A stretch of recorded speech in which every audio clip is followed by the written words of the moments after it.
Voilà, enfin, une très belle victoire de la part du Real Madrid. Enfin, machallah, machallah, on a gagné avec la manière. Gis ngeen tey Real Sociedad 4 buts à 1 lañ ko dóor avec un doublé de Vinicius Junior, Valverde qui marque son but et Gonzalo Garcia aussi qui marque le premier but du Real Madrid. Mais quel match de Vinicius, quel match! Tey il a mis un doublé, moo jël aussi homme du match. Mais les gars, ce qui est surprenant mooy Vini doublé si penalty la def, doublé en penalty. Incroyable te deux penalty yëpp moo ko provoqué moo ko dóor dugal ko Vinicius nag dafa mel dafa commencé mën dóor penalty gis ngeen tey penalty ni mu ko dóoree sans faute. Mais les passes de Trent aussi, mais gars yi Trent Alexander-Arnold moom xeetu paasam moom fan la ko jëlee fan. Non mais sincèrement Arnold mun na football. Arnold blessure kese mooy catam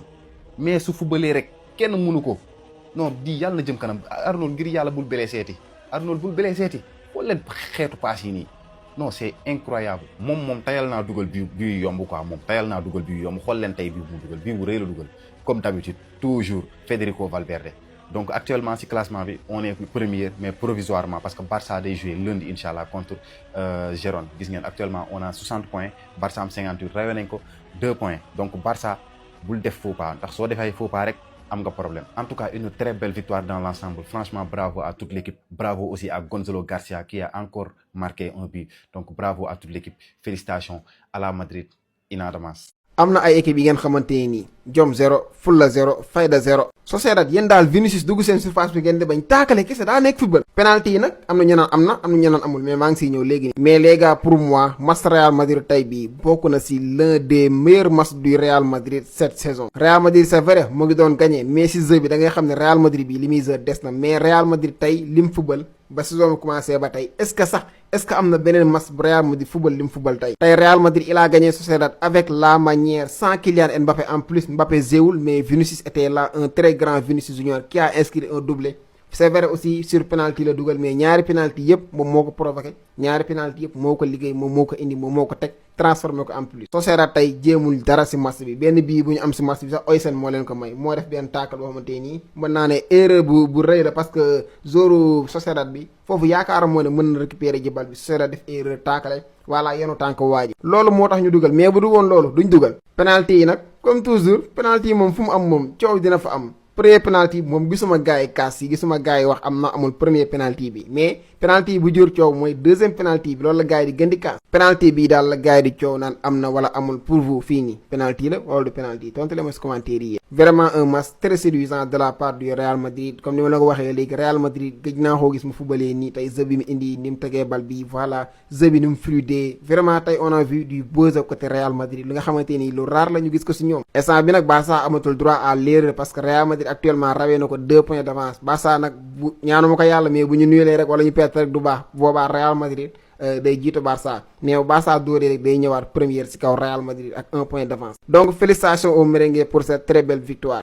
temps yi 4 daa xew de temps yi 4 moo xew ku yeboo nag bi yeboo nga jël say matuwaay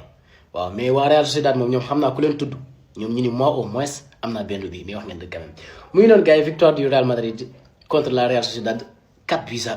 waaw macha allah gars yi soo gars yi tey wax dëgg yàlla ils ont fait un très bon match bal bi daw ñu kontaan yàlla na continuer man saa yu ñu defee performance yu mel nii rek dama naan yàlla na continuer parce que def nañ ay match yu mel nii ci saison bi ci biir saison bi mais par contre du continuer lu ñuy ñaan nag mooy yàlla na continuer actuellement nag Arbeloa mu ngi def ay résultats am wax dëgg yàlla tey joueurs yi ils ont fait un très bon match xam naa gars yi Mbappé nar a amati problème parce que c'est vrai ah lu ñuy teg suñu bët la di ko gis duñ ci werante sans Mbappé football bi dafay gën a fluide bal bi dafay gën a daw et loolu moom lu normal la parce que Mbappé dafay gêner joueur li ci bëri et Gonzalo Garcia day daw di laaj ci espace yi di laaj bali donc voilà regardez-moi la passe de Trent Alexander-Arnold sur Gonzalo Garcia attaquant yi mel noonu dañuy tax bal bi di ñëw ñuy jouer en profondeur et tout donc voilà la différence entre su fekkee Mbappé mu nekk na fi ak nekk fi boofu ñu gis un Vinicius Junior vraiment un très grand Vinicius Junior qui a marqué un doublé bëggoon a triplé sax ci fin temps bi mais malheureusement mooy loolu il n'a pas pu réaliser le triplé un but de Gonzalo Garcia et un but aussi de Federico Valverde masterclass aussi de Federico Valverde mais Trent Alexander-Arnold bés boo fi blessé tey man dinaa wax ak yow loolu moom wax naa lu leer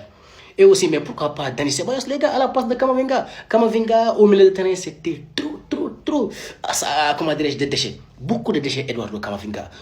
trop de fautes contrôle de balle perdu bon Camavinga temps yi moom doo comprendre quoi parce que erreur yi dafa bari donc je pense que à sa place teg fa Dani Ceballos je pense que moom moo tane parce que gis ngeen Dani Ceballos bu ñu duggee il y avait plus d'équilibre au niveau du milieu de terrain yéen a ma gën a xam donc avec Dani Ceballos daal je pense que c'était mieux mais bon dans l'ensemble moom franchement vous avez fait un bon match les jours du Real Madrid. Aujourd'hui, on fait un bon match. Mais yàlla continuer comme d'habitude. Arbeloa est en train d'enchaîner les victoires. Ñamara enchaîner rek man maa la wax li ñàbbale bu la kenn téye kon gars yi mu ngi noonu ñooy actuellement leader de la Liga provisoirement devant le FC Barcelone moom mi war a jouer lundi incha allah donc fii moom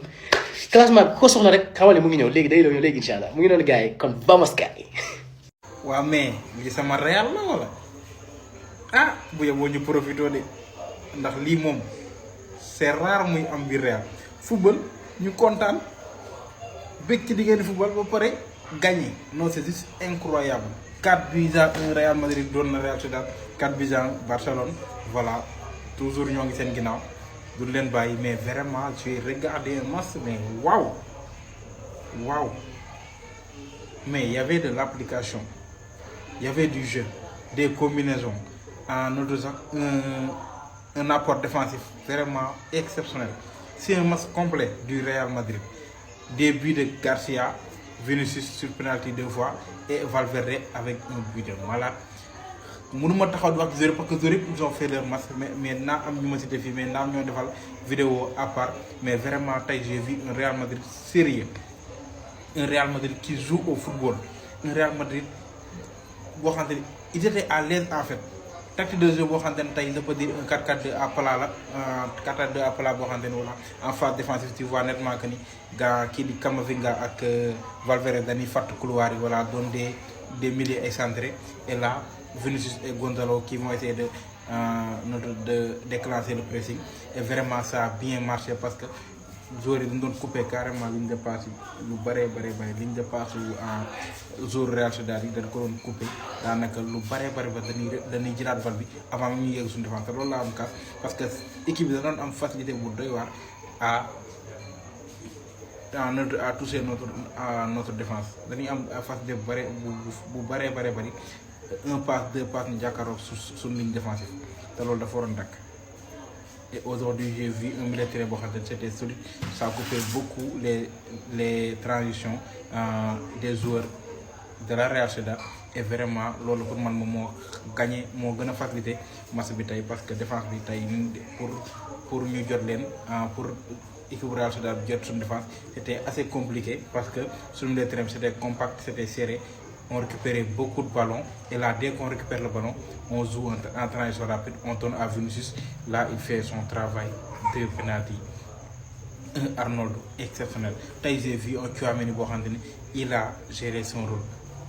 en phase défensive, il a été là. Nous savons que Tchouaméni beaucoup d'inquiets marquage rek mën na ko gérer un Camavinga qui faisait le dépassement de fonction avec le ballon voilà c'est juste exceptionnel ñu xam na ni Camavinga avec le ballon c'est un joueur boo xamante ni voilà il va casser des lignes ça c'est clair avec la passe voilà avec course yooyu muy def nga xamante ni da koy def avec le ballon et il casse beaucoup de lignes. Défensivement j'ai vu Oysen qui a été présent, même Oysen était là alors que Trahi voilà, c'était pas ça avec Oysen, mais Taï, il a fait son match. Rudiger a fait son match. Taï, on n'a pas vu beaucoup d'arrêts de Courtois, malgré que deuxième mi-temps, il a eu une importance. Mais Courtois a eu 5 arrêts, 6 arrêts qui marchent. Mais Taï, on était solide défensivement, on était efficace devant, discipliné, respecté. En fait, on a tout respecté. Et Gonzalo Garcia aussi qui a fait un travail incroyable. Vraiment, Taï, j'ai vu un Real Madrid. Tactiquement, on était là, techniquement, on était là. On a fait un match abouti du début à la fin. Vraiment, j'ai bien aimé ce que j'ai vu. Je suis vraiment content de jouer. Mais pour moi, continuer mon problème. xam naa ni yéen ñëpp benn kàddu bi ngeen am Real Madrid bi dafa yàpp ay supporters am c'est la même personne foot j'espère que ci jàmm bu baax a baax Real Madrid moo dóor kii di Real Sociedad 4-1 un très bon match ci continue parce que Real Madrid dañ doon gagné mais supporters yi bëri dañuy wax que ne Real Madrid continue bi maanaam li ñuy joué dafa des trop mais tey dañoo gis Real Madrid bu changé que ce soit offensivement que ce soit collectivement surtout collectivement parce que gis ni Real Madrid boo xam ne première minute ba 90 minutes dañuy am li nga xam ne mooy cohésion dañ doon pressing dafa am joueur boo xam ne moo fi manqué même si ki nga xam ne mooy Arbeloa dafa bëgg a teg kii di Mbappé ci banc bi parce que dans quelques jours dafa am lii di match aller Ligue des Champions barrage contre Benfica moo tax sûrement mu teg kii di Mbappé peut-être aussi bu match bi demee woon neneen Mbappé mën na football mais tey dañoo gis que ne 11 bi dañoo yàpp seen supporter parce que kon Real Madrid joueurs yi mën nañ lii de parce que boo gisee joueurs yi en plus li nga xam ne mooy tactique kii di Arbeloa man personnellement j'ai aimé parce que match bi muy daw da ngay gis yenn affaire yu amoon solo si biir terrain bi que ce soit li nga xam ne mooy offensivement Real Madrid benn instant surtout premier mi-temps bi bu fekkee mooy attaque da ngay gis 3 défenseurs la ñuy doon Valverde mooy ñëw doon comme défenseur di ngeen wax lu tax ki nga xam ne mooy Rudiger ak kii di Dinilsen parce que boo xoolee Carreras ak kii di Trent boo xoolee ñaari latéraux offensifs lañ ñoom ñooy feesal li nga xam ne moom mooy milieu terrain bi de ce fait à chaque fois Real Sociedad dañuy reculer donc vu que ñaari attaquant la teg en même temps Valverde bu dee phase offensive la moom mooy téye li nga xam ne moom mooy extendre boo gisee à chaque fois aussi noonu la surtout sax boo gisee c'est loolu moo tax mu dugal li nga xam ne moom mooy but mais en tout cas daal ñaar ñi ci kaw aussi ñaari joueurs xam ne ku nekk dafa taxaw postam Gonzalo Garcia attaquant la bal bu ko fekkee si biir surface day dugal parce que tey Mbappé il a pas l'habitude de faire ça Mbappé day ñëw ci jël si bal te Gonzalo Garcia dafa am li nga xam ne moom mooy sens yu but te moom mooy attaquant boo xam ne si Real Madrid ba léegi gisu leen ko mu kaas te normalement y a des matchs qu'il doit jouer Vini aussi qui te marque en doublé te Vini comme yéen man remarqué naa ko lan moo nekkoon point faible am bi mu tegee penalty bi xam naa ni yéen seen game da ngeen wax ne mën na ko rater mais Vini dafa changé lépp loo gis dañ koy jàng léegi il a appris à tirer des pénaux te xam naa ne Mbappé mi ci banc bi gis Real Madrid am ñaari penalty mënoo ci der benn ki nga xam ne mooy Fede Valverde aussi qui marque un magnifique but te but bi li ko may lenn la parce que moo doon jouer li nga xam ne mën naa ni offensivement défensivement moom mooy ñëw doon le troisième homme li nga xam ne moom mooy attaque guleer aussi seeri si milieu terrain bi ki nga xam ne mooy Trent boo toll ne Mbour ba Tamba sax mu jox la bal bi très bon match mais nee nañ supporters yi nee nañ na nga leen may au moins 5 matchs yu toflante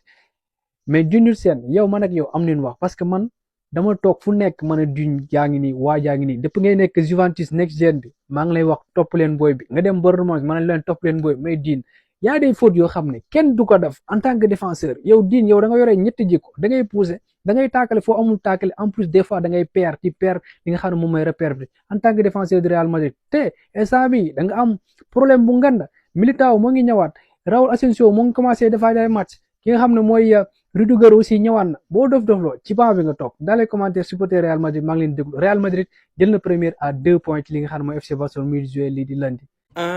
ndeke li ngeen di def lépp benn pexe rek ngeen si jublu ngir bañ a année balance moo tax jamono ji li ngeen nekk di def lépp mais teewul da ngeen année balance bu soob yàlla de Liga ren bii day metti rek mais si man lay mujjee Ligue des Champions ren bee day metti rek mais du ngeen ko jël ñun man nag mën nañ ko bañ a jël ndax amuñu équipe bu ko gagné mais yéen du ngeen ko jël bu soobee yàlla Real Madrid dafa fay Real Sociedad pour mu mën ko gagné score pour mën a jiitu première place bi non si moom laa mën a gëm en fait mënu ma daa ko benn Real Sociedad boo xam ne ak Real Madrid gu ren gii Real Sociedad goo xam si ne mi ngi ci forme ngan di maami forme affronté tey Real Madrid jàpp gars yi di taagale di créer ay penalty yoo xam si mënoo sax comprendre affaire Real bi mu ko dugalee bu mu ko bëggee jëlee fat da ko jëlee ci penalty yi mais Real ñoo tegle 2 penalty yi gagné ko avec score 4-1